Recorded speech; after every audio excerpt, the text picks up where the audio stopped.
Il fallait raconter l'histoire de Belle, à commencer par sa relation avec sa famille qui est déclassée socialement de manière assez brutale, et ensuite comment cette jeune fille décide de se sacrifier pour son père et d'aller, en quelque sorte, se mettre entre les griffes de cette bête dont elle va finir par tomber amoureuse.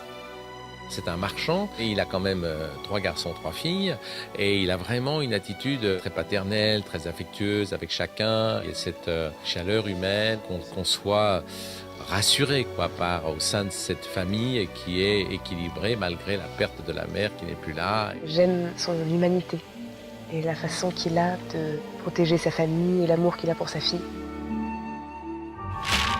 Surtout n'oubliez rien, Clotilde le supporterait mal. Donc j'interprète le rôle d'Anne, qui est une des sœurs de la Belle. Et le personnage de Anne et de Clotilde, donc les 2 sœurs de Belle, sont vraiment collées. C'est un petit peu les 2 sœurs siamoises qui ne se lâchent pas. Des jeunes filles assez superficielles, assez simples d'esprit. Des petites filles gâtées, on va dire. Cut. Maxime, il est un peu dans les mauvais coups, il joue, il est un peu le mouton noir de la famille. Il est assez vif et il est assez physique, ouais.